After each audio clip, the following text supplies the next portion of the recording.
الحمد لله رب العالمين وصلى الله وسلم وبارك على نبينا محمد وعلى آله وأصحابه أجمعين وأشهد أن لا إله إلا الله وحده لا شريك له وأشهد أن محمدا عبده ورسوله صلى الله عليه وسلم أما بعد فهذه الليلة ليلة 14 من شهر رجب من عام 1441 من هجرة النبي صلى الله عليه وسلم وهذا هو درسنا الرابع في قراءة هذه الرسالة المفيدة للغاية الوسائل المفيدة للحياة السعيدة للإمام عبد الرحمن ibn Nasir al-Sa'di rahimahullah.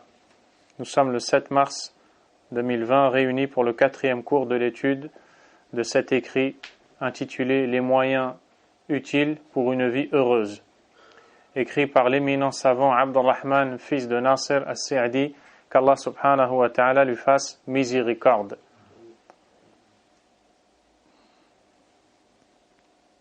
Les frères, est-ce que vous êtes en bonne santé? Si vous êtes en bonne santé, il faut vous rapprocher, il ne faut pas vous appuyer sur le mur. Barakallahu fikum. Ceci étant dit, chers frères, l'imam Abd al-Rahman ibn Nasir al-Sa'di, qu'Allah lui fasse miséricorde, nous dit فصل ومن أنفع الأسباب لزوال القلق والهموم إذا حصل على العبد من النكبات أن يسعى في تخفيفها بأن يقدر أسوأ الاحتمالات التي ينتهي إليها الأمر ويوطن على ذلك نفسه، فإذا فعل ذلك فليسعى إلى تخفيف ما يمكن تخفيفه بحسب الإمكان، فبهذا التوطين وبهذا السعي النافع تزول همومه وغمومه، ويكون بدل ذلك السعي في جلب المنافع وفي دفع المضار الميسورة للعبد. فإذا حلت به أسباب الخوف وأسباب الأسقام وأسباب الفقر والعدم لما يحبه من المحبوبات المتنوعة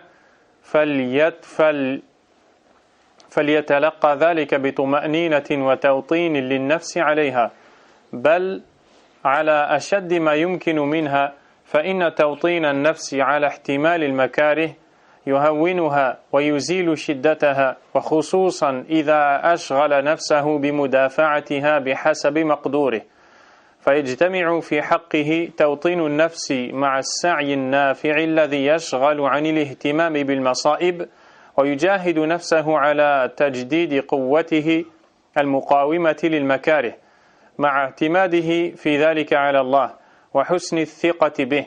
ولا ريب أن لهذه الأمور فائدتها العظمى في حصول السرور وانشراح الصدر مع ما يؤمله العبد من الثواب العاجل والآجل، وهذا مشاهد مجرب ووقائعه ممن جربه كثيرة جدا.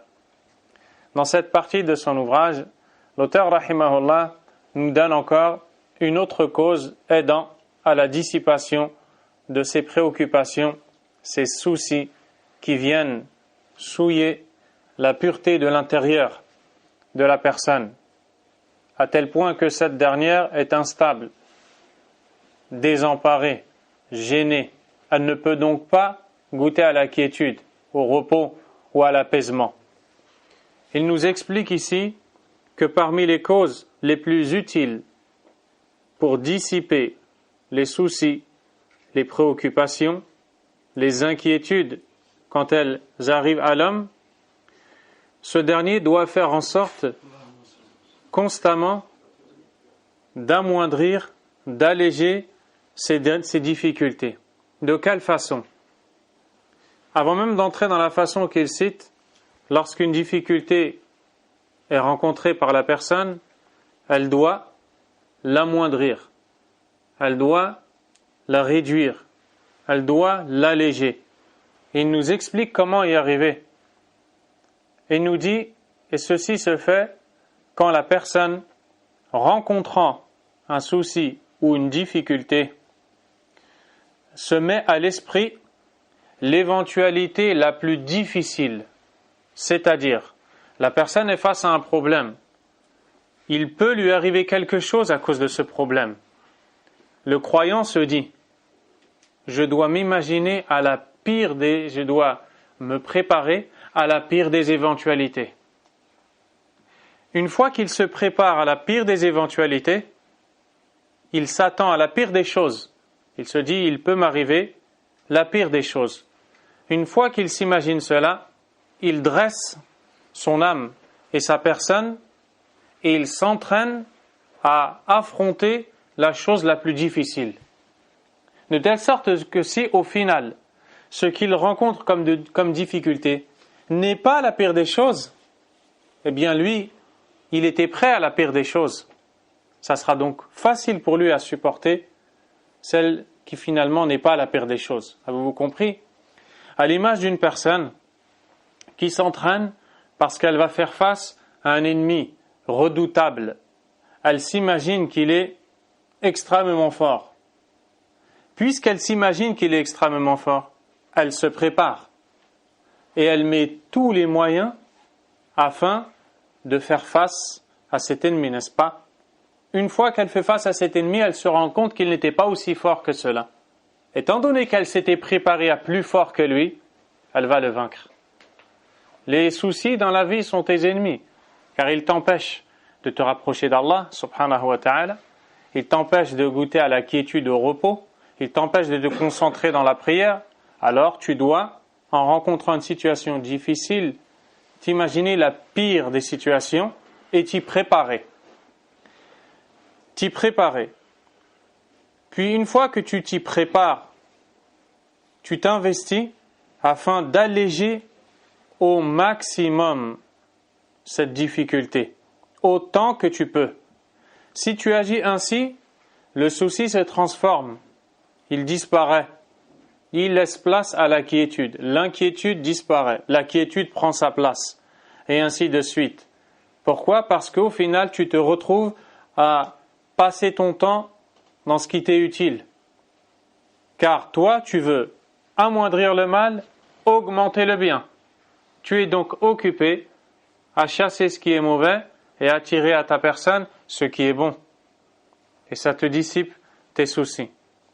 Ainsi, nous dit l'auteur, rahimahullah, quand les causes de la peur arrivent à la personne, ou les causes de la maladie, de la pauvreté, ou de la disparition des choses tant aimées par la personne, cette dernière doit faire face et affronter cette épreuve avec quiétude et avec une âme qu'elle aura dressée. Elle s'est entraînée à cela. Ça, c'est extrêmement important parce que le musulman est éprouvé dans sa vie. Allah subhanahu wa ta'ala a dit « أَحَسِبَ النَّاسِ أَن يُتْرَكُوا أَن يَقُولُوا آمَنَّا وَهُمْ لَا يُفْتَنُونَ » Dans le sens du verset, les gens pensent-ils que nous les laisserons dire « Nous sommes croyants » sans les éprouver. « وَلَقَدْ فَتَنَّا الَّذِينَ مِنْ قَبْلِهِمْ » Nous avons certes éprouvé avant eux ceux qui les précédèrent. فَلَا يَعْلَمَنَّ اللَّهُ الَّذِينَ صَدَقُوا وَلَا يَعْلَمَنَّ الْكَاذِبِينَ Ainsi Allah connaît les véridiques et connaît les menteurs. Subhanahu wa ta'ala. Ainsi le croyant va faire face à des difficultés. Il ne doit pas être inattentif à cela ou insouciant. Il doit se préparer dans sa vie constamment. Il doit s'imaginer faire face à la difficulté la plus grande. Il est donc sur ses gardes. Comme si quelqu'un voulait l'attaquer, il se dit à tout moment on peut m'attaquer. Il est sur ses gardes, il se prépare constamment. Si personne ne l'attaque, il ne s'est pas fait de mal en se préparant. Il s'est au contraire renforcé. S'il est finalement attaqué, il est prêt. Par contre, s'il ne se prépare pas, il est surpris. Et quand il est surpris, il est souvent vaincu. Il en est de même pour l'épreuve. Si la personne ne se prépare pas, ne se dit pas, il est possible qu'Allah Azza wa Jal m'éprouve, lorsque l'épreuve frappe la personne, elle est souvent vaincue. Donc le croyant ne doit pas être dans cette insouciance, consistant à oublier complètement que l'on peut être éprouvé à n'importe quel instant, que ce soit dans les biens, dans l'argent, dans la santé, dans la perte des proches, dans ce que l'on possède, dans ce que l'on aime. On doit constamment se dire, il est tout à fait possible que nous soyons éprouvés et s'y préparer, tout en demandant à Allah subhanahu wa ta'ala al-afiya, le salut, c'est-à-dire la préservation contre tout maux. On ne souhaite pas l'épreuve, mais on se prépare. Et on demande à Allah d'écarter de nous l'épreuve, subhanahu wa ta'ala. Qu'il s'agisse de la pauvreté, de la maladie et de la disparition de tout ce que la personne aime. Lorsque la personne agit ainsi, elle arrive à amoindrir la douleur. Car la personne prête n'est pas comme celle qui ne l'est pas. Pour cette raison, lorsqu'une épreuve atteint deux personnes différentes, on voit la première dans une quiétude totale, murtah, complètement reposée et apaisée. On voit l'autre personne qui a exactement la même épreuve, qui réagit comme si la terre s'est ouverte et elle a été engloutie dedans, ou le ciel s'est effondré sur sa tête à elle seule. À cause de quoi? De toutes ces choses dont on parle ici. L'imam al-Sa'di, rahimahullah, nous dit que quand se réunissent en la personne le fait d'avoir dressé son âme à affronter la difficulté, ainsi que s'investir dans ce qui attire à la personne le bien, tout en combattant son âme afin de faire face à ce qui est détestable, et ensuite en plaçant sa confiance en Allah subhanahu wa ta'ala. Sans le moindre doute, l'effet positif est plus qu'énorme. Regardez bien ici, il ne parle pas que d'être prêt, d'être renforcé, ce qui est une cause, mais il parle ensuite de la base, tout en plaçant la confiance totale en Allah subhanahu wa ta'ala. Pourquoi? Tu peux très bien t'entraîner pour porter les charges les plus lourdes, et au moment de porter cette charge à laquelle tu t'es préparé, Allah tabaraka wa ta'ala peut te décréter que ton bras se casse, que tu tombes, que tu n'arrives pas à porter cette charge. C'est un exemple, c'est une image, pour te dire que si Allah ne t'aide pas au final, toute ta préparation ne te sera d'aucune utilité. Donc il faut certes œuvrer dans ce qui t'est profitable et pour écarter ce qui t'est nuisible, mais il faut placer sa confiance en Allah et lui demander l'aide subhanahu wa ta'ala. Et en plus de cela, le serviteur atteint une récompense d'Allah en agissant ainsi. Il n'est pas seulement dans la quiétude, mais plus encore, il s'est conduit comme un croyant. Donc vous voyez bien que c'est au final une double jouissance. Il jouit de la quiétude et du repos tant recherché par ceux qui n'arrivent pas à l'atteindre, car ils n'ont pas suivi la bonne route, et en plus de cela, il s'est conduit comme un croyant. Allah l'aime et le récompense, subhanahu wa ta'ala. Il le récompense dans ce bas monde, en lui donnant l'épanouissement, la largesse de sa poitrine, la tranquillité, et il le récompense dans l'au-delà, car il s'est conduit comme un croyant, un adorateur d'Allah, subhanahu wa ta'ala. L'imam al-Sa'di rahimahullah a dit, فصل ومن أعظم العلاجات لأمراض القلب العصبية بل وأيضا للأمراض البدنية قوة القلب وعدم انزعاجه وانفعاله للأوهام والخيالات التي تجلبها الأفكار السيئة. C'est un autre chapitre. Parmi les remèdes les plus grands pour les maladies du cœur relatives aux nerfs, c'est-à-dire le stress, la nervosité, les inquiétudes, le fait d'être contrarié, soucieux, anxieux, peiné, ces choses qui rendent malade le cœur.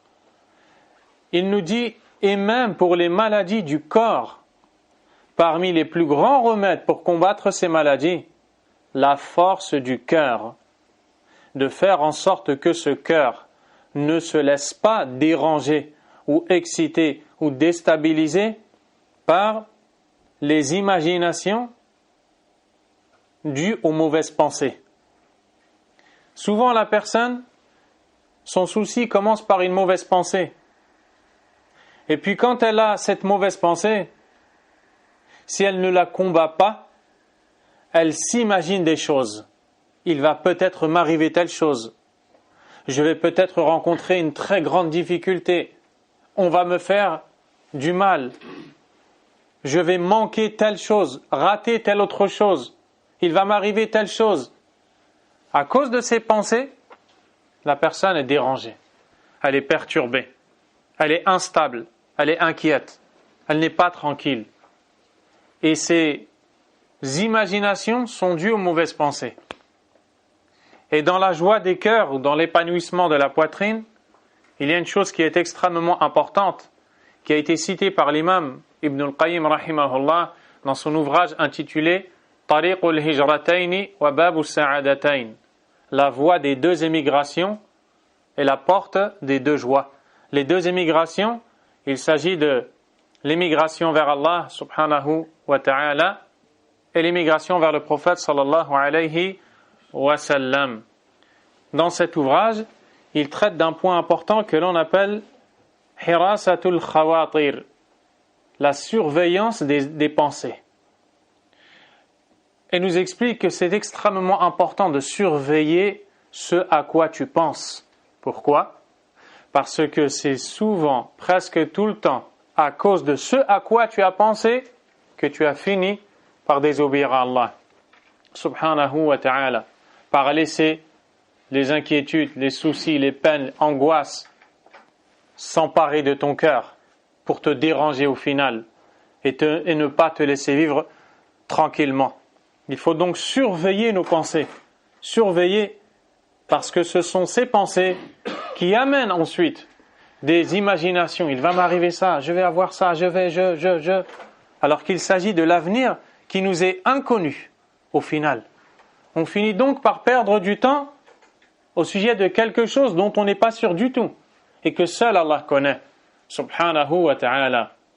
L'imam al-Sa'di nous dit لأن الإنسان متى استسلم للخيالات وانفعل قلبه للمؤثرات من الخوف من الأمراض وغيرها.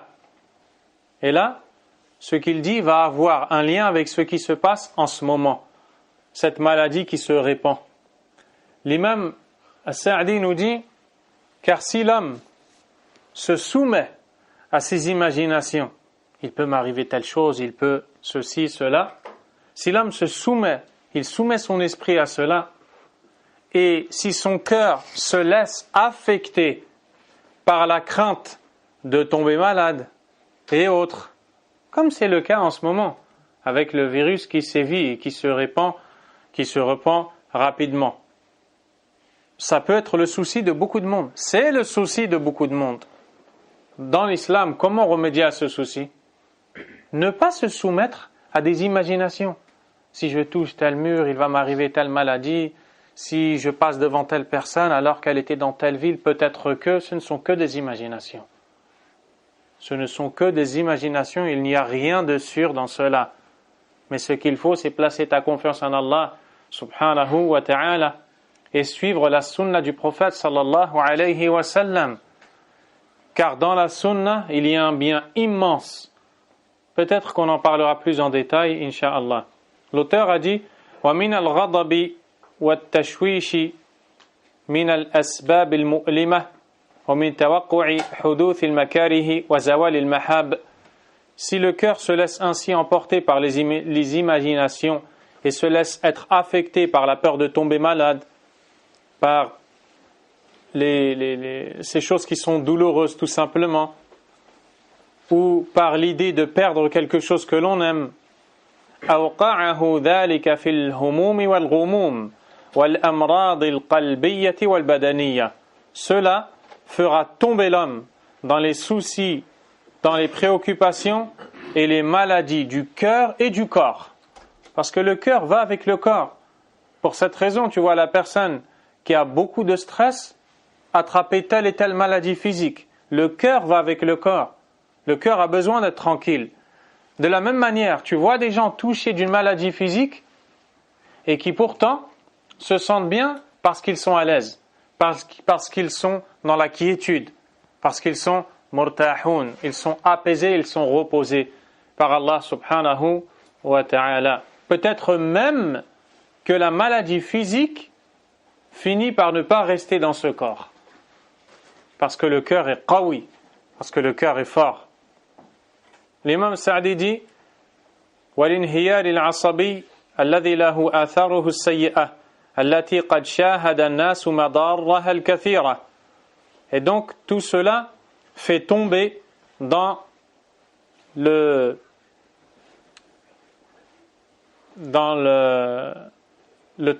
stress et tous les effets néfastes de celui-ci que l'on a vu chez beaucoup de monde. ومتى اعتمد القلب على الله وتوكل عليه ولم يستسلم للأوهام ولا ملكته الخيالات السيئة ووثق بالله وطمع في فضله اندفعت عنه بذلك الهموم والغموم وزالت عنه كثير من الأسقام البدنية والقلبية وحصل للقلب من القوة والانشراح والسرور ما لا يمكن التعبير عنه. Dès lors que la personne s'en remet entièrement à Allah par son cœur, place en lui seul sa confiance et ne se laisse pas affecter et soumettre à ses imaginations mauvaises et ses pensées fausses et mauvaises, dès lors que la personne place toute sa confiance en Allah et espère la grâce auprès de lui, se dissipent automatiquement tous les soucis, toutes les peines, toutes les maladies, beaucoup de maladies du cœur et du corps. Ça revient à ce que je vous ai dit. Dès que la personne est forte dans son cœur, eh bien, il est fort possible qu'Allah subhanahu wa ta'ala guérisse son corps. Pour te montrer, cher musulman, que le cœur a une place extrêmement importante. Le prophète Mohammed alayhi salatu wassalam nous dit dans le hadith rapporté par l'imam Muslim d'après Abu Huraira qu'Allah l'agrée, Al-mu'minu al-qawi khayrun wa ahabbu ila Allah min al-mu'min al-da'if wa fi kullin khayr.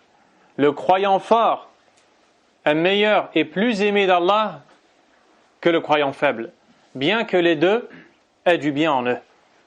Celui qui est plus fort est meilleur chez Allah. Et la force dont on parle ici est dans plusieurs catégories. Il y a certes la force physique, mais la force la plus importante, c'est la force du cœur. Parce que la vraie force pour le croyant, c'est la force de son cœur. C'est pour ça que tu vois une personne qui n'est pas forcément corpulente, qui n'est pas forcément forte physiquement, qui peut-être est malade, mais qui arrive pourtant à prier ses 5 salats à l'heure. Et tu vois à côté une personne en bonne santé, peut-être même que cette dernière pratique du sport, comme de la musculation ou autre, et ne pas réussir à se lever pour la prière du Fajr. Cela te montre que la force, c'est la force du qalb, c'est la force du cœur. Et je vous donne un exemple, que lorsque le prophète sallallahu alayhi wa sallam décéda, et que Abu Bakr as-Siddiq radiyallahu ta'ala anhu prit le succéda dans la dirigeance des musulmans, il donna aussitôt l'ordre à l'armée qui avait été préparée par le prophète alayhi salatu wassalam avant sa mort de partir. Mais certains compagnons ont été voir Omar ibn al-Khattab radiyallahu anhu et lui ont dit, le commandant désigné dans ce groupe est beaucoup plus jeune que les autres. En effet, il avait 17 ans, entre 16 ans et 17 ans. Et il y avait derrière lui Kibar Sahaba, parmi les plus grands des compagnons, parmi lesquels Abdurrahman ibn Auf, un grand sahabi, qui fait partie des 10 promis au paradis d'ailleurs. Et donc, ils ont été voir Omar ibn al-Khattab radiyallahu anhu et lui ont dit, il faut que tu arrives à convaincre Abu Bakr de désigner un autre que ce jeune qui est Usama ibn Zayd ibn al-Haritha radiyallahu anhu. Et vous savez que Omar ibn al-Khattab radiyallahu anhu était décrit physiquement. On disait qu'il avait une corpulence telle qu'on avait l'impression quand on le voyait de loin qu'il était sur un cheval, alors qu'il n'était que debout. Et quand on parlait de la corpulence de Abu Bakr as-Siddiq radiyallahu anhu, on disait qu'il était tout le temps amené à tirer son pantalon car en raison de sa minceur, il tombait. Alors il le tirait. Et pourtant, quand il s'agissait de prendre position dans une situation délicate, on ne parle plus de la minceur. Que s'est-il passé? Ils ont été voir Omar, qu'Allah l'agrée. Omar a été voir Abu Bakr radiyallahu anhu pour essayer de négocier avec lui et lui demander de désigner autre que ce jeune qui était Oussama, qu'Allah l'agrée, pourtant désigné par le prophète alayhi salatu wassalam même avant sa mort et confirmé par la suite par Abu Bakr qui succéda dans la gouvernance. J'ai dit la dirigeance, je voulais dire la gouvernance. Personne ne me corrige. Allah yahdikum. Et donc, que s'est-il passé lorsque Omar s'approcha de Abu Bakr? Abu Bakr dit à Omar, approche-toi. Il s'approcha de lui, puis il le prit par la barbe fortement, le tira par lui et lui dit Thakilatka ummuk, que ta mère te perde. Et quand il disait ça autrefois, ce sont des paroles lourdes dont il ne visait pas la réalité du sens. Ce qu'il voulait était uniquement attirer l'intention sur un sujet extrêmement important. Que ta mère te perde. Vais-je désigner un commandant autre que celui qui fut désigné par le prophète sallallahu alayhi wa sallam? Par Allah, c'est lui que je désigne. Puis, Omar a négocié avec lui aussi pour ne pas partir maintenant, car le prophète venait de mourir, alayhi salatu wassalam, et il fallait, d'après Omar, qu'Allah l'agrée, attendre un peu, parce que, c'est-à-dire de peur que ceux qui ont apostasié après la mort du prophète, alayhi salatu wassalam, finissent par se dire il n'y a plus personne à Médine, on va attaquer les gens restants, etc. Abu Bakr a dit même si les chiens mordaient les épouses du prophète alayhi salatu wassalam, wallahi je l'envoie. À ce moment-là, maintenant je l'envoie. Pourquoi? Parce que c'est un ordre du prophète alayhi salatu wassalam. Il l'a envoyé. Ils sont allés là où ils devaient aller. Que s'est-il passé? Tout ce monde-là, qui était à Médine, parmi les hypocrites, ou ceux qui voulaient, les gens qui ont songé à apostasier, ne l'ont pas fait finalement. Car ils se sont dit, si Abu Bakr, malgré la situation délicate que nous vivons, a envoyé ces hommes, c'est qu'il en reste beaucoup ici. Alors il vaut mieux vous avez compris, on se calme.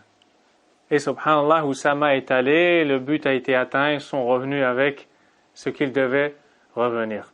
Tout ça pour te dire, ici il ne s'agissait pas de force physique, il s'agissait de la force du qalb.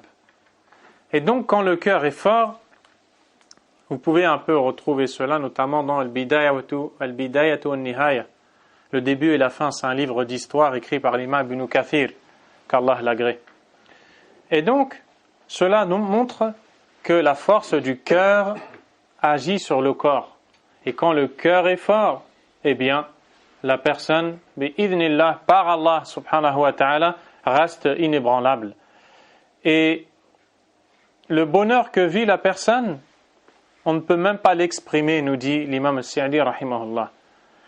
فكم ملئت المستشفيات من مرضى الأوهام والخيالات الفاسدة وكم أثرت هذه الأمور على قلوب كثير من الأقوياء فضلا عن الضعفاء وكم أدت إلى الحمق والجنون والمعافى من عافاه الله ووفقه لجهاد نفسه لتحصيل الأسباب النافعة المقوية للقلب الدافعة لقلقه قال تعالى ومن يتوكل على الله فهو حسبه أي كافيه جميع ما يهمه من أمر دينه ودنياه. Combien les hôpitaux ont été remplis de malades atteints par ces imaginations. En réalité, tu te dis qu'ils n'ont rien. Ils se sont laissés aller dans les pensées qui les ont conduits aux imaginations, et alors, ils ont fini par, malheureusement, être affaiblis par cela, physiquement et dans leur tête aussi, psychiquement. Et combien ces pensées et ces imaginations ont atteint les cœurs de gens qui sont physiquement forts. Que dire alors des gens qui sont faibles physiquement, s'ils sont atteints eux aussi de cela? Elles ont peut-être rendu parfois les gens fous et leur ont fait perdre la raison. Et regardez ce qu'il dit. وَالْمُعَافَ مَنْ عَافَاهُ اللَّهُ. Et celui qui est préservé est celui à qui Allah a accordé le salut. Donc tout ça pour te dire encore une fois que tout est rattaché à Allah Azza wa Jal. Parfois les gens se laissent aller dans le wasawis, par exemple les insufflations de shaitan dans un tas de domaines. On a pu voir un très grand nombre de gens atteints des wasawis dans différents domaines. Fi bab al-aqida, dans le domaine de la croyance, ils doutent au sujet du qadar, du destin, au sujet d'Allah Azza wa Jal, de ses noms, de ses attributs, ou d'autres choses en relation avec ce qui nous est invisible. Pourquoi? Parce qu'ils n'ont pas combattu ces pensées qui sont arrivées et ont traversé leur esprit. Elles se sont transformées en imagination et elles les ont perturbées pour les conduire à ce vers quoi Iblis veut les conduire. Parce que tout cela ne vient que de Shaitan, en réalité. Également, combien de gens, à cause de ces mauvaises pensées, habitent ou résident dans les hôpitaux? On ne trouve aucune solution pour eux. La solution est le retour à Allah. Tabaraka wa ta'ala. Et la confiance en Allah. Subhanahu wa ta'ala. Nous sommes croyants bifadlillah. C'est grâce à Allah et pas grâce à nous. Nous sommes musulmans grâce à Allah Azza wa Jal. Nous avons un Rabb, un Khaliq, un Raziq, un Mudabbir, un Shafi. Nous avons un Créateur. Nous avons celui qui octroie la subsistance. Nous avons celui qui guérit. Nous avons celui qui entend et répond à l'invocation. Indak Allah tabaraka wa ta'ala. Tu as Allah subhanahu wa ta'ala. Tu vois aujourd'hui des gens qui, pour dissiper leurs soucis, leurs angoisses, vont ici et là acheter des livres traitant du domaine de la psychologie et les lire les uns après les autres. Puis, ils cherchent la quiétude et le repos à travers des fréquentations, ou alors des occupations, ou alors la vente et l'achat, ou encore la nourriture et les voyages, et j'en passe. عندك رب العالمين. Tu as Allah subhanahu wa ta'ala. وقال ربكم ادعوني أستجب لكم. Et votre Seigneur a dit, invoquez-moi et je vous exaucerai. Certains disent, j'ai pourtant invoqué, mais Allah ne m'a pas répondu. Il est possible qu'il ne réponde pas. S'il ne répond pas, ce n'est pas parce que l'invocation est inefficace. Elle est efficace. C'est souvent parce qu'en réalité, nous faisons quelque chose de mal qui vient empêcher l'exaucement de nos invocations. Comme la personne atteinte d'une migraine, d'une maladie physique, elle prend le médicament qui est connu pour être un médicament efficace, mais à côté, elle consomme un produit qui est une contre-indication, comme le disent les médecins. Eh bien, quand elle consomme ce produit, ce médicament qui est efficace ne l'est plus. Pas parce qu'en lui-même il n'est pas efficace, parce que l'on a un élément extérieur qui est venu perturber cela. Il en est de même dans le domaine de l'invocation d'Allah. Et je vous invite à méditer les paroles de l'imam Ibn al-Qayyim rahimahullah dans ce sujet, bien précisément dans l'introduction de son ouvrage intitulé Ad-Da'u Ad-Dawa, la maladie et son remède, en réponse à une personne désespérée qui est venue voir l'imam et lui a demandé « Que dois-je faire maintenant ?» L'imam Ibn al-Qayyim lui a répondu dans ce livre, La maladie et le remède. Il a été traduit avec le titre Péché et guérison notamment. Taïeb. Et l'imam al-Sa'di rahimahullah nous dit qu'Allah Azza wa Jalla a dit وَمَنْ يَتَوَكَّلْ عَلَى اللَّهِ فَهُوَ حَسْبُهُ. Quiconque place sa confiance en Allah, Allah le suffit. فالمتوكل على الله قوي القلب لا تؤثر فيه الأوهام ولا تزعجه الحوادث لعلمه أن ذلك من ضعف النفس. Celui qui place sa confiance en Allah Azza wa Jal est fort de cœur. Les imaginations ne viennent pas à l'affecter ni le déranger, car il sait que cela est dû à une faiblesse de l'âme, une faiblesse de sa personnalité. Et le croyant, il doit renforcer sa personnalité. Comment est-ce qu'il renforce son cœur d'ailleurs? Comment est-ce qu'il fait en sorte que son cœur devient fort? Ne voyez-vous pas que les gens essaient d'y arriver sans y parvenir? Très souvent, c'est parce que le seul moyen de renforcer ton qalb, le seul moyen de renforcer ton cœur, c'est d'apprendre à connaître Allah Azza wa Jal. C'est de remplir ton cœur d'amour d'Allah Tabaraka wa Ta'ala, de la connaissance d'Allah. Et cela se fait en étudiant sa religion, notamment en lisant et méditant son livre, en comprenant la parole d'Allah Tabaraka wa Ta'ala. Ton cœur se remplit d'amour pour lui, il se détache de tout autre que lui, il ne prête attention à personne d'autre que lui. Résultat, il est inébranlable, il est fort, il est invaincu. L'imam al-Sa'di nous dit وَمِنَ الْخَوَرِ وَالْخَوْفِ الَّذِي لَا حَقِيقَةَ لَهُ. Celui qui place sa confiance en Allah sait que ses imaginations font partie de ce qui est appelé la lâcheté, ou la peur qui n'est pas basée sur quelque chose de réel, de concret. ويعلم مع ذلك أن الله قد تكفل لمن توكل عليه بالكفاية التامة. Il sait aussi que si il place sa confiance en Allah, eh bien Allah subhanahu wa ta'ala lui donnera une suffisance totale. Il le suffira. فيثق بالله ويطمئن لوعده فيزول همه وقلقه. Il s'en remet à Allah, il est dans la quiétude face à sa promesse, ses soucis, ses préoccupations disparaissent alors. وَيَتَبَدَّلُ عُسْرُهُ يُسْرًا وَتَرَحُهُ فَرَحًا. Sa difficulté devient une facilité, sa tristesse une joie. وَخَوْفُهُ أَمْنًا. Sa peur une sécurité. فَنَسْأَلُهُ تَعَالَى الْعَافِيَةِ. Nous lui demandons de nous accorder le salut. Amin.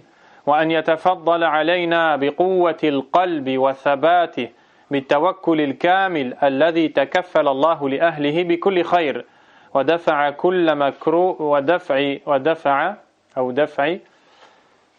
ودفع كل مكروه وضير.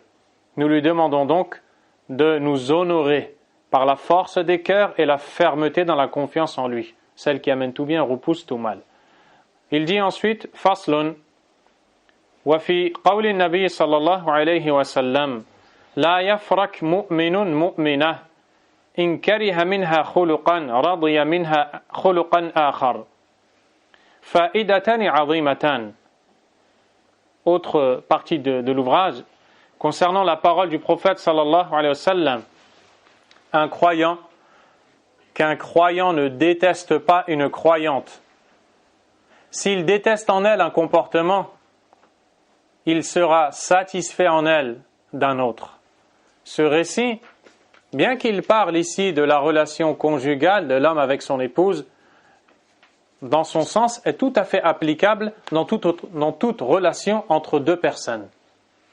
Deux personnes qui ont un lien, il y aura forcément des souillures dans la pureté de leur lien, par des mauvais comportements que l'un peut manifester envers l'autre. À ce moment-là, il y a deux intérêts à prendre de ce récit. Qu'un croyant ne déteste pas une croyante. S'il déteste en elle un comportement, il en agréera forcément un autre. Le premier enseignement tiré de ce récit prophétique est le suivant. إحداهما الإرشاد إلى معاملة الزوجة والقريب والصاحب والعامل وكل من بينك وبينه علاقة واتصال وأنه ينبغي أن توطن نفسك على أنه لا بد أن يكون فيه عيب أو نقص أو أمر تكرهه فإذا وجدت ذلك فقارن بين هذا وبين ما يجب عليك أو ينبغي لك من قوة الاتصال والإبقاء على المحبة بتذكر ما فيه من المحاسن والمقاصد الخاصة والعامة وبهذا الإغضاء عن المساوئ وملاحظة المحاسن تدوم الصحبة والاتصال وتتم الراحة وتحصل لك. La première chose tirée de ce récit, le prophète alayhi salatu wassalam nous oriente dans la conduite à avoir, le comportement à adopter envers l'épouse, mais aussi le proche, l'ami, le collègue, tout simplement, c'est-à-dire toute personne avec laquelle tu as une relation. Tu te dois de dresser ton âme, de t'éduquer sur le fait qu'il y aura forcément une défaillance chez la personne que tu fréquentes, avec qui tu entretiens des liens. Il y a forcément un défaut de sa part, quelque chose que tu n'aimes pas, que tu n'apprécies pas. Dès lors que tu remarques cette chose que tu n'apprécies pas chez cette personne avec qui tu as des liens, compare cela avec les biens que cette personne a. Et fais en sorte de t'acquitter de ton devoir ou de faire ce que tu dois faire pour préserver ton lien avec cette personne en te souvenant toutes les bonnes choses que cette personne a pu te faire ou a pu faire dans son comportement. Car certes, la personne qui a des erreurs n'a pas que des erreurs. D'ailleurs, qui n'a pas d'erreur? Celui qui n'a pas d'erreur lève sa main. Voilà la réponse. Personne n'a pas d'erreur. Quand tu vis avec quelqu'un, quand tu entretiens un lien, quand tu as une fréquentation, tu vas forcément voir quelque chose qui te déplaît. Que doit-on faire à ce moment-là? Arrêter de fréquenter immédiatement? Sans chercher à voir si c'est quelque chose que l'on peut résoudre? Ou alors se dire, en réalité, cette personne a beaucoup de biens. Ici, on parle de la relation entre l'époux et l'épouse dans le récit, mais en réalité, c'est plus large. C'est dans toute relation que ce récit est valable aussi. C'est pour ça que l'imam Sa'di le cite ici. Deuxième chose que l'on peut retirer de ce récit prophétique, al-fa'idatu thaniya, wa hiya zawalul hammi wal qalaqi wa baqa'us safa'i wal mudawama ala al-qiyam bil huquq al wajibati wal mustahabba wa husul ar-rahati bayna at-tarafayn. ومن لم يسترشد بهذا الذي ذكره النبي صلى الله عليه وسلم بل عكس القضية فلاحظ المساوئ وعمي عن المحاسن فلا بد أن يقلق ولا بد أن يتكدر ما بينه وبين من يتصل به من المحبة ويتقطع كثير من الحقوق التي على كل منهما المحافظة عليهما أو عليها. Deuxième enseignement tiré de ce récit, il faut dissiper ses soucis, nettoyer cette souillure dans ton lien que tu as avec la personne. Comment? En t'acquittant de tes devoirs envers elle et en faisant ce qui t'est recommandé de faire.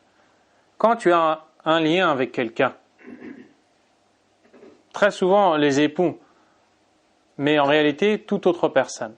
Mais on prend l'exemple des époux. La personne se dit, elle m'a fait telle chose, ou il m'a fait telle chose. Puisqu'il m'a fait telle chose, moi je vais faire telle chose. Puisque lui a fait une erreur avec moi, un péché, moi je vais lui répondre par un péché. Non, ce n'est pas la meilleure. Ce n'est pas, la meilleure chose à faire.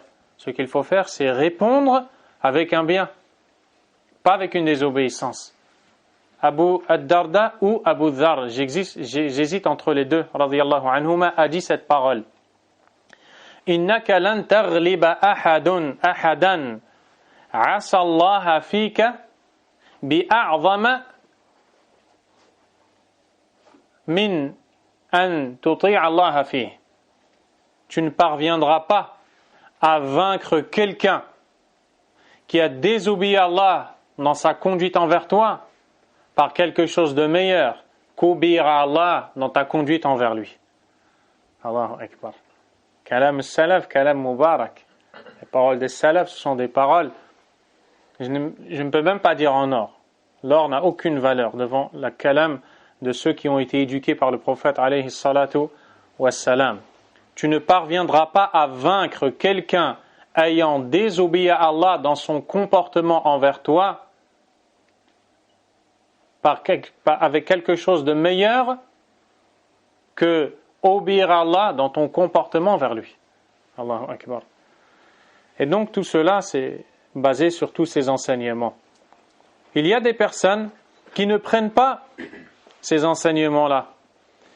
À ce moment-là, si elles ne suivent pas la voie du prophète alayhi salatu wassalam et ne font qu'observer les tares de la personne, les défauts, et être aveuglées, inattentif aux efforts, aux bonnes choses faites par la personne, elle sera forcément et inévitablement dans l'inquiétude. Et alors, la pureté de la relation qui les lie va être souillée. Et l'amour va être souillé. Pour cela, tu entends dans les couples, au bout de certaines années, certains disent « je n'ai plus de sentiments, je n'arrive plus à l'aimer ». Ça peut être l'homme qui dit ça, ça peut être la femme. Il y avait moyen de combattre ce chemin qui a mené à ce résultat-là. C'est l'application de la sunna du prophète alayhi salatu wassalam dans les liens qui unissent les gens. D'ailleurs, un message à ceux qui disent « je n'ai plus de sentiments » pour lui, si c'est une femme, ou pour elle, si c'est un homme. Allah tabaraka wa ta'ala fait revivre la terre morte. Allah tabaraka wa ta'ala, quand il voit la terre morte, il suffit d'envoyer la pluie, et alors ça devient une terre verdoyante. Elle donne même des fruits, peut-être, de la nourriture. Allah tabaraka wa ta'ala va faire revivre Yawm al-Qiyamah les os, les squelettes qui ont disparu en poussière. Allah tabaraka wa ta'ala yuhyi wa yumit. Il fait revivre et il donne la mort. Demande à Allah azza wa jal, surtout quand beaucoup d'années sont passées et que des efforts ont été faits, pourquoi mettre un terme à une relation à laquelle il était finalement possible de remédier, surtout quand il s'agit de quelque chose qui est tant aimé par le shaitan, le divorce, qu'Allah nous en préserve et préserve les musulmans. Ce n'est pas une sage décision que de s'empresser à cette solution-là. Certes, c'est permis quand toutes les étapes ont été franchies sans pour autant atteindre de résultats, mais il faut d'abord faire tout ce genre d'efforts. Qu'Allah Azza wa Jal nous guide et guide les musulmans. Ensuite, il dit وَكَثِيرٌ مِنَ النَّاسِ ذَوِي الْهِمَمِ الْعَالِيَةِ يُوَطِّنُونَ أَنفُسَهُمْ عِنْدَ وُقُوعِ الْكَوَارِثِ وَالْمُزْعِجَاتِ على الصبر والطمأنينة ولكن عند الأمور التافهة البسيطة يقلقون ويتكدر الصفاء والسبب في هذا أنهم وطنوا نفوسهم عند الأمور الكبار وتركوها عند الأمور الصغار فضرتهم وأثرت في راحتهم فالحازم يوطن نفسه على الأمور القليلة والكبيرة ويسأل الله الإعانة عليها وأن لا يكيله إلى نفسه طرفة عين فعند ذلك يسهل عليه الصغير كما سهل عليه الكبير ويبقى مطمئن النفس ساكن القلب مستريحا. Beaucoup de gens, nous dit l'imam Sa'di, qu'Allah lui fasse miséricorde, parmi ceux qui ont des motivations hautes, ont su dresser leur personne pour affronter les catastrophes dérangeantes et y faire face avec l'endurance et la quiétude. Mais lorsque des choses futiles, n'ayant pas la moindre valeur, leur arrivent, ils sont complètement dérangés. Ils sont inquiets, ils sont perturbés. Leur pureté de leur fort intérieur se voit souillée. La cause est que ces gens-là n'ont dressé leur âme que pour les grosses choses et ont délaissé les petites. Pour ça, tu vois, la personne arrive parfois à patienter sur des choses énormes, mais une petite parole et c'est la terre qui tremble. Et ce sont tous ses cheveux qui bougent dans tous les sens. Pourquoi ? Elle est inattentive. On doit se préparer à tout et on doit se dresser à à l'endurance. Ainsi, celui qui est ferme dans sa volonté éduque son âme à recevoir le petit ou le grand, c'est-à-dire les petites choses ou les grandes, et demande l'aide d'Allah Azza wa Jal de ne pas le laisser un instant s'en remettre à lui-même. C'est très important. Et là, on voit l'erreur de la personne, de la parole que beaucoup de gens disent. Ils disent, il n'a pas assez confiance en lui. Il doit avoir plus de confiance en lui. Athiqatu bin nafs. Cette parole est une erreur. Pourquoi ? Le prophète de l'islam sallallahu alayhi wa sallam a dit dans son invocation qu'il prononçait chaque matin et chaque soir, Ya hayyu ya qayyum bi rahmatika astaghith. Oh Allah, toi dont la vie est parfaite, toi qui subsistes par lui-même et par lequel tout subsiste, j'en appelle à ta miséricorde. Aslih li sha'ni kullah. Je t'implore de réformer toute ma situation. Wala takilni ila nafsi tarfata ayn. Et ne me laisse pas m'en remettre à ma personne, ne serait-ce que l'instant d'un clin d'œil. Tu ouvres, tu fermes et tu ouvres. إذا كان النبي صلى الله عليه وسلم يقول هذا فكيف نقول نحن الثقة بالنفس. Si le prophète alayhi salatu wa sallam dit à Allah Azza wa Jalla, ne me laisse pas m'en remettre à ma personne, ne serait-ce que le temps d'un clin d'œil, comment peut-on dire confiance en moi, confiance en soi? Il n'y a pas de confiance en moi ni de confiance en soi. Il y a la confiance en Allah et il y a le fait de s'appuyer sur Allah subhanahu wa ta'ala. L'imam al-Sa'di rahimahullah dit, nous approchons la fin de l'écrit, Faslun al-aqilu ya'lamu anna hayatahu as-sahiha hayatu as-sa'adati wat-tuma'nina wa annaha qasiratun jiddan فلا ينبغي له أن يقصرها بالهم والاسترسال مع الأكدار فإن ذلك ضد الحياة الصحيحة فيشح بحياته أن يذهب كثير منها نهبا للهموم والأكدار ولا فرق في هذا بين البر والفاجر ولكن المؤمن له من التحقق بهذا الوصف الحظ الأوفر والنصيب النافع العاجل والآجل وينبغي أيضا إذا أصابه مكروه أو خاف منه أن يقارن بين بقية النعم الحاصلة له دينية أو دنيوية وبين ما أصابه من مكروه فعند المقارنة يتضح كثرة ما هو فيه من النعم واضمحلال ما أصابه من المكاره. C'est le dernier chapitre de son ouvrage. Il nous dit, l'individu doué de raison sait très bien que sa véritable vie est la vie de la joie et de la quiétude, et que cette vie est courte. Il ne convient donc pas de passer son temps, ce court moment de sa vie, plongé dans tout ce qui lui amène les inquiétudes. Car c'est le contraire de la bonne vie. Le croyant doit être avare de son temps, dans le sens où il n'accepte pas de donner de son temps à ses soucis, à ses inquiétudes. C'est pour ça que les gens disent la vie est courte, et en cela ils ont raison. Mais après, dans ce qu'ils font, ils n'ont pas raison. C'est pour ça que l'imam Sa'di rahimahullah va dire, dans cela, le pieux et le mauvais s'associent. Mais le croyant a la plus grande part de ce bien.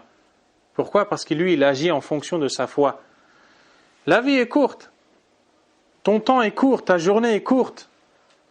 Est-ce qu'il est bon pour un doué de raison de passer toute sa journée à penser à ce qu'un tel lui a fait ? Il a besoin de cette journée. Et le fait de passer cette journée à penser à ce qu'un tel ou un tel lui a fait, ou veut lui faire, ou d'autres choses encore, ça souille le bonheur dont elle a besoin pour cette journée. Et donc, ça l'empêche de concrétiser au final le but de son existence. L'adoration d'Allah qui se fait avec quiétude, avec recueillement. Elle entre dans la prière, elle n'est plus concentrée. Certains commencent comme cela. Ils se laissent aller dans leurs pensées, elles se transforment en imagination, elles perdent leur temps, elles n'ont plus de concentration, elles n'ont plus de concentration ni de recueillement dans leurs prières. Elles sont en train d'invoquer Allah, mais le cœur n'est pas là. Et cette invocation n'est pas acceptée par Allah, nous dit le prophète alayhi salatu wassalam. Le cœur qui est distrait, quand la personne invoque Allah avec un cœur distrait, Allah n'exauce pas, subhanahu wa ta'ala. C'est un hadith authentique. Et donc elle se laisse aller. Et qu'est-ce qu'il advient de cette personne? Elle commence par délaisser adhkar sabah wal masa, si elle les fait. Les invocations du matin et du soir, extrêmement importantes, qu'il ne faut lâcher pour rien au monde. Nas'alullah al-thabat wa al-tawfiq. Nous demandons à Allah de nous accorder l'assistance et la fermeté dans cela. Elle commence par les délaisser. Ensuite, elle délaisse les actions recommandées qu'elle avait l'habitude de faire. Puis elle en vient aux actions obligatoires. Au début, elle les fait en retard. Ensuite, elle les fait un peu plus en retard, moins concentrée, beaucoup moins. Elle les rattrape le soir. Elle se laisse aller. Tout son temps, elle le donne à ses soucis. Ya subhanallah. Indak Allah tabaraka wa ta'ala. Tu es Allah azza wa jal. Tu es en train de délaisser Allah. Par Allah, tous les soucis qui t'arrivent et que tu rencontres ne sont rien devant le souci dans lequel tu es en train de te plonger en t'éloignant d'Allah tabaraka wa ta'ala. Et certainement, tu es distrait de cela. Tu te dis, j'ai trop de soucis. Alors que ta vie est courte, de toute façon, tu vas quitter cette vie d'ici-bas. Tu vas rencontrer Allah azza wa jal. Ne donne pas trop de temps à ces soucis. Essaie de les gérer, d'y remédier, de les résoudre autant que possible et passe à autre chose. Mets ton temps dans ce qui t'est utile et dis-toi que tu vas bientôt mourir. Tu ne sais pas quand est-ce que tu vas mourir. Et on ne te voit pas être dans cet état quand tu as raté la prière à l'heure, quand tu as manqué à ton devoir d'aller accomplir le pèlerinage, quand tu as manqué à ton devoir de t'acquitter de l'aumône. C'est qu'en réalité, dans ton cœur, il y a une maladie qui est bien plus destructrice que tous ces soucis qui te perturbent. C'est que tu es peut-être attaché à la dunya. Et quand on aime la dunya, on lui donne beaucoup d'importance. Si bien que dès qu'un petit problème de la dunya nous atteint, on le voit comme la plus grande des calamités. On est complètement paniqué, désemparé, déstabilisé, triste, peiné, anxieux. On ne sait plus quoi faire. On ne sait plus comment gérer les choses. Est-ce que ça vaut pour un croyant de passer sa vie comme cela et de s'éloigner d'Allah au final, subhanahu wa ta'ala? Tu as Allah tabaraka wa ta'ala, tu as le meilleur des remèdes. Le prophète alayhi salatu wassalam nous enseigne l'invocation d'Allah, même dans les moments de tristesse. Tu reviens au tawhid, tu reviens à l'unicité d'Allah tabaraka wa ta'ala. Tu as des problèmes, tu as des soucis, tu as des tristesses. Indak Allah subhanahu wa ta'ala. Tu as Allah. Les gens peuvent t'aider, ne pas t'aider, te donner, ne pas te donner. Et Allah est parfaitement riche. Il n'a besoin de personne et toi, tu as besoin de lui. Et le prophète alayhi salatu wassalam nous enseigne de s'accrocher, s'attacher à Allah subhanahu wa ta'ala.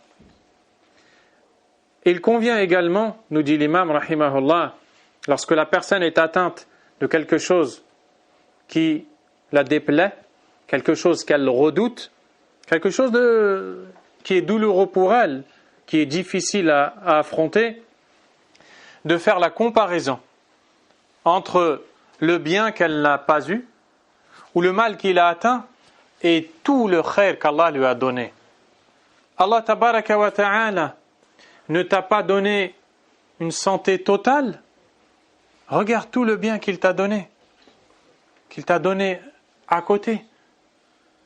Il t'a donné awwalan ni'mat al-islam wal-iman. Incomparable ce bienfait. Le bienfait de la foi, le bienfait de l'islam. Il t'a choisi dans ce milieu où beaucoup de gens sont égarés. Il t'a fait savoir des choses le concernant. Il t'a donné des biens que d'autres n'ont pas. Il t'a donné des gens autour de toi qui t'aiment et qui t'aident, que beaucoup d'autres gens ne trouvent pas et aimeraient tant trouver. tu trouveras toujours qu'au final, tu es comblé par Allah, subhanahu wa ta'ala. Et ça te chassera le souci de cette chose que tu as perdue face à toutes ces choses que tu as eues.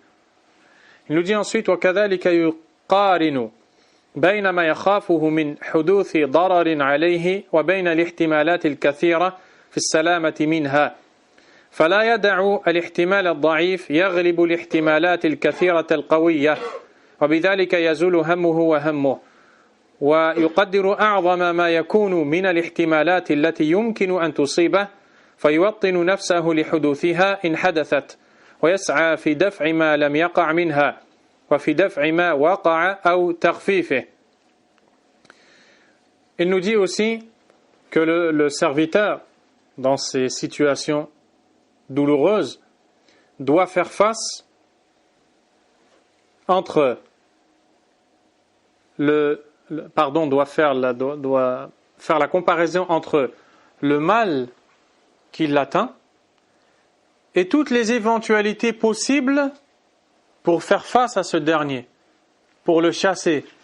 Elle ne doit pas se laisser faire par le mal qu'il a atteint sans regarder tout ce qu'il est possible de faire pour dissiper ce mal. Et ainsi, elle se dresse et elle affronte. Ça, c'est le résumé de ce qu'il a dit. وَمِنَ الْأُمُورِ النَّافِعَةِ أَن تَعْرِفَ أَنَّ أَذِيَّةَ النَّاسِ لَكَ وخصوصا الأقوال السيئة لا تضرك بل تضرهم إلا إن أشغلت نفسك في الاهتمام بها وسوغت لها أن تملك مشاعرك فعند ذلك تضرك كما تضرهم فإن أنت لم تصغ لها بالا لم تضرك شيئا. Ce qu'il dit ici est vraiment très important dans les nuisances que les gens te font. Fait partie des choses très utiles, nous dit-il, de savoir que les nuisances que les gens te font, en réalité, elles ne te nuisent en rien du tout. Surtout les nuisances verbales. Ils disent de toi. Ils disent que tu es un menteur, tu sais que tu es un véridique. Ils disent que tu as trahi alors que tu es honnête.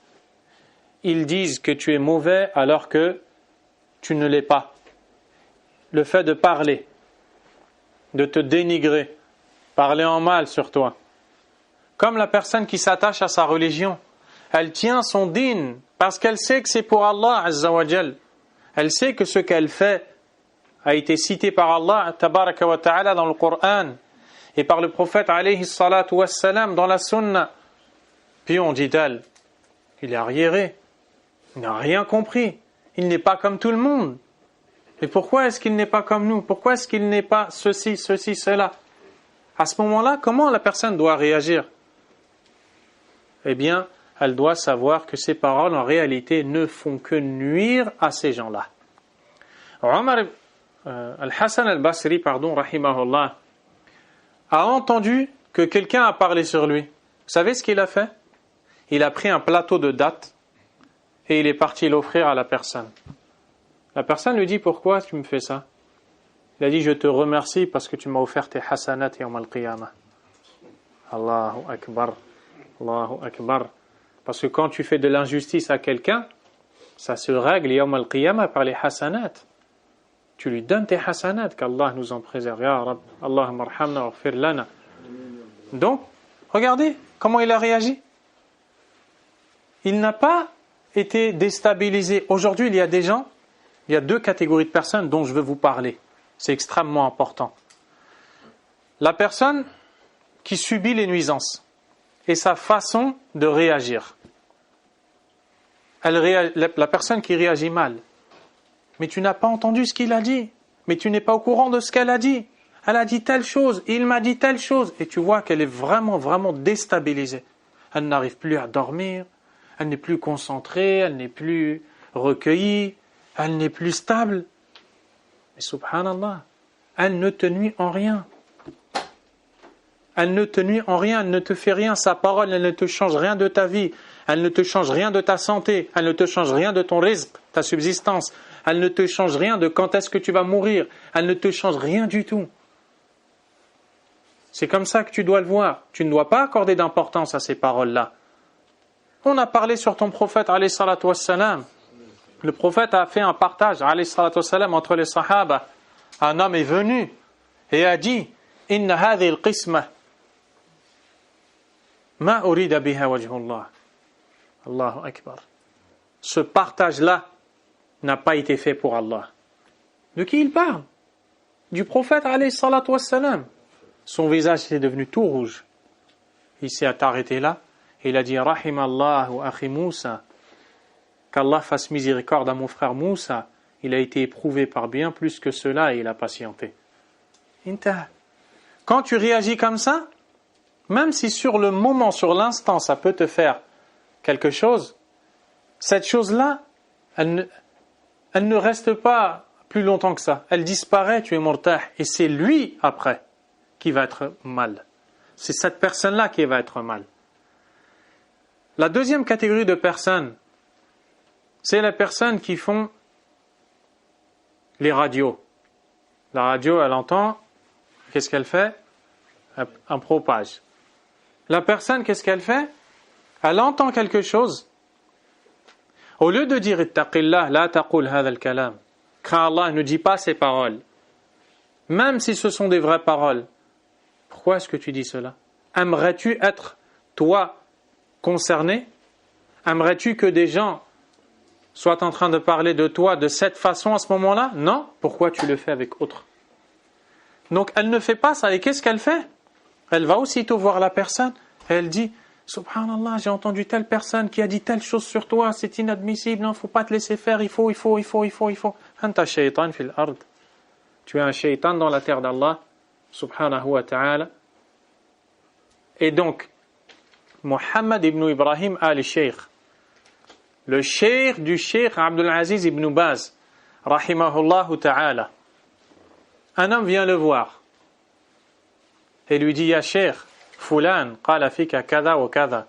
Oh cheikh, quelqu'un a dit sur toi telle et telle chose. Vous savez ce qu'il lui dit? Subhanallah. Ma wajada ash-shaytanu ghayrak li hadha? Il lui répond, le diable n'a trouvé personne d'autre que toi pour me rapporter ça? Al-Sheikh ibn Baz, rahimahullah, quelqu'un vient le voir et lui dit, Ya cheikh, un tel a dit telle et telle chose sur toi. Vous savez ce qu'il lui répond, cheikh? Udhkurillah, istaghfir. Fais du dhikr. Perds pas ton temps avec ça. Fais du dhikr, demande le pardon d'Allah. Al-Sheikh al-Albani, rahimahullah, les savants de l'islam. Quelqu'un vient le voir et lui dit, Ya Sheikh, quelqu'un a dit telle et telle chose sur toi. Vous savez ce qu'il répond? Subhanallah, tu as mis tout le temps pour apprendre par cœur sa parole et tu n'as pas appris un hadith à la place?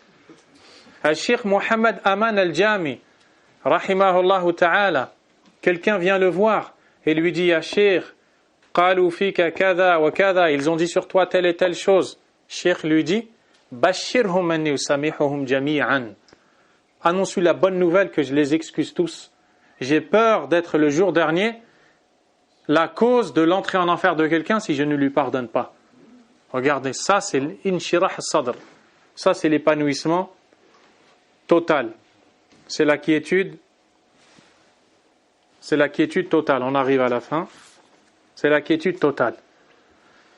نسأل الله التوفيق نسأل الله أن يصلح قلوبنا ويشرح صدورنا. L'imam al-Sa'di rahimahullah nous dit que si la personne donne de l'importance aux nuisances qui lui sont faites, comme les nuisances verbales, à ce moment-là, elle ne sera pas tranquille. Si elle permet à son fort intérieur de les accepter, de lui donner, de leur accorder de l'importance, à ce moment-là, elle ne pourra pas être tranquille. Là, ses paroles vont la nuire. À ce moment-là, ses paroles vont la nuire. L'imam al-Sa'di rahimahullah nous dit ensuite, وَاعْلَمْ أَنَّ حَيَاتَكَ تَبَعٌ لِأَفْكَارِكَ فإن كانت أفكارا فيما يعود عليك نفعه في دين أو دنيا فحياتك طيبة سعيدة وإلا فالأمر بالعكس. Et sache que ta vie suit tes pensées. Sache que ta vie suit tes pensées. Si tes pensées reviennent à des utilités pour ta religion ou ta vie d'ici-bas, tu mèneras une bonne vie heureuse. Si c'est le contraire, tu mèneras une vie contraire à la vie heureuse. ومن أنفع الأمور لطرد الهم أن توطن نفسك على ألا تطلب الشكر إلا من الله فإذا أحسنت إلى من له حق عليك أو من ليس له حق فاعلم أن هذا معاملة منك مع الله فلا تبالي بشكر من أنعمت عليه كما قال تعالى في حق خواص خلقه إنما نطعمكم لوجه الله لا نريد منكم جزاء ولا شكورا. Sache que parmi les choses les plus utiles pour repousser le souci, le fait de dresser ta personne à ne demander la reconnaissance que d'Allah et ne pas attendre la reconnaissance des gens envers lesquels tu fais du bien. Même s'il s'agit de gens qui te sont proches et qui ont des droits sur toi. Quand tu fais un bien pour quelqu'un, ne le fais pas en attendant d'entendre merci, qu'il te donne quelque chose, qu'il te fasse quelque chose. Fais pour Allah. Tukrimuhu akrim lillah, tatasaddaq tasaddaq lillah. La tantadhir al-shukr minhu. Al-shukr min Allah azza wa jal. N'attends pas de lui qu'il te soit reconnaissant. Na'am, yajibu alayhi an yashkurak. Oui, il est dans le devoir d'être reconnaissant envers toi. Mais s'il ne l'est pas, tu ne l'as pas fait pour ça, toi. Donc au final, tu n'as rien perdu. Et si tu agis ainsi, tu es bien. Alors que les gens qui ne font que pour entendre merci, ils ne sont jamais contents. Ils ne sont jamais satisfaits. Parce que même s'ils entendent merci, ils finissent par dire « il ne m'a pas assez remercié ». Allahu Akbar al-insan. Chauft, insan comment il est. Et donc, quand tu le fais lillah. Al-rajul ma'a al-zawja, al-walad ma'a abih wa ummih, al-akh ma'a akhih, al-sadiq ma'a sadiqih, al-insan ma'a al-insan. La personne avec la personne, l'homme avec sa femme, quand il fait un bien. Pourquoi il y a tous ces problèmes de couple? Il dit, elle m'a fait telle chose, il est impossible que maintenant moi je lui fasse telle et telle chose. Ou alors elle dit, il m'a fait un mal, je ne lui fais plus de bien. Je ne mets plus assez d'épices dans la sauce. Je mets du piment à la place. Et donc, ça c'est une erreur. Ça c'est une erreur en réalité. Parce que toi, quand tu le fais parce qu'Allah l'aime. Tu le fais parce qu'Allah veut que tu le fasses. Regarde, Allah dans le Coran a parlé de gens qui donnent des sadaqat, des nourritures, et ils ont dit à ceux à qui ils ont donné « Innama nut'imukum liwajhillah » On ne vous nourrit que pour Allah, que pour le visage d'Allah. « La nuridu minkum jaza'an wala shukura, la tu'tini malan wala shay'an » On ne veut de vous ni rétribution, ni remerciement. On n'attend rien. « Nahnu naf'al lillah » Nous faisons pour Allah. L'imam Sa'di dit ensuite ويتأكد هذا في معاملة الأهل والأولاد ومن قوي اتصالك بهم فمتى وطنت نفسك على إلقاء الشر عنهم فقد أرحت واسترحت. Et ça c'est de manière générale, mais ça se confirme quand il s'agit de ta relation avec l'époux ou l'épouse ou les enfants. Ce que tu fais pour eux, tu le fais pour Allah Azza wa Jal. Chaque fois que tu dresses ton âme à les épargner de ton mal, tu vas te reposer toi-même et tu vas reposer les gens. ومن دواعي الراحة أخذ الفضائل والعمل عليها بحسب الداعي النفسي الذي يقلقك وتعود على أدراجك خائبا من حصول الفضيلة حيث سلكت الطريق الملتوي وهذا من الحكمة وأن تتخذ من الأمور الكدرة أمورا صافية حلوة وبذلك يزيد الصفاء اللذات وتزول الأكدار. اجعل الأمور النافعة نصب عينيك واعمل على تحقيقها ولا تلتفت إلى الأمور الضارة لتلهو بذلك عن الأسباب الجالبة للهم والحزن واستعن بالراحة وإجماع النفس على الأعمال المهمة. ومن الأمور النافعة حسم الأعمال في الحال والتفرغ في المستقبل لأن الأعمال إذا لم تحسم اجتمع عليك بقية الأعمال السابقة وانضافت إليها الأعمال اللاحقة فتشتد وطأتها فإذا حسمت كل شيء بوقته أتيت الأمور المستقبلة بقوة تفكير وقوة عمل. Ici, il cite plusieurs choses, rahimahullah ta'ala, parmi lesquelles le fait de s'occuper avec ce qui est utile, de passer ton temps dans ce qui est utile et d'accorder aucune importance aux choses qui sont nuisibles, car elles te distraient de ce qui est bon. Et parmi les choses qui sont utiles aussi, le fait de faire les choses en leur temps et de ne pas tout repousser. Parce que quand tu repousses tout, tu te retrouves à avoir beaucoup de choses à faire. Et quand tu as beaucoup de choses à faire, tu n'es pas recueilli, tu n'es pas tranquille, tu n'as pas de quiétude. Donc, chaque fois que tu as une chose à faire, tu la fais à l'instant. Tu fais tout pour la faire au plus vite afin de libérer ton esprit pour les choses à faire à l'avenir. وينبغي أن تتخير من الأعمال النافعة الأهم فالمهم وميز بين ما تميل نفسك إليه وتشتد رغبتك فيه فإن ضده يحدث السآمة والملل والكدر. Il faut aussi que tu choisisses dans les choses que tu fais les choses les plus importantes. Ensuite, tu passes à celles qui le sont moins. Tu commences par ce qu'il y a de plus important pour toi. Une fois que tu as fait cette chose, tu descends dans le degré d'importance. Tu te concentres d'abord sur ce qu'il y a de plus important. Et tu choisis ce vers quoi ton âme penche. Quand tu veux faire même un travail dans ta vie, tu choisis ce qu'il y a de meilleur pour toi. Tu choisis ce dans quoi tu es épanoui, ce dans quoi tu es tranquillisé. وَاسْتَعِنْ عَلَى ذَلِكَ بِالْفِكْرِ الصَّحِيحِ وَالْمُشَاوَرَةِ. Et prends de l'aide avec la demande de conseil. Consulte les gens. Consulte les gens. فَمَا نَدِمَ مَنِ اسْتَشَارَ وَادْرُسْ مَا تُرِيدُ فِعْلَهُ دَرْسًا دَقِيقًا. Quiconque demande et consulte quelqu'un ne regrette pas. Tu ne regrettes pas, ne te précipite pas. Consulte, demande conseil aux croyants qui connaissent ce domaine dans lequel tu t'engages. Étudie ce domaine dans lequel tu veux t'engager afin de savoir ce que tu vas faire. Ne te jette pas dans un domaine sans comprendre, sans savoir ce que tu vas faire. فَإِذَا تَحَقَّقْتَ الْمَصْلَحَةَ وَعَزَمْتَ فَتَوَكَّلْ عَلَى اللَّهِ إِنَّ اللَّهَ يُحِبُّ الْمُتَوَكِّلِينَ.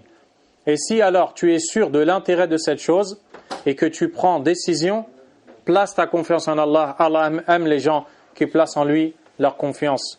تمت هذه الرسالة والحمد لله رب العالمين صلى الله على نبينا محمد وعلى آله وصحبه وسلم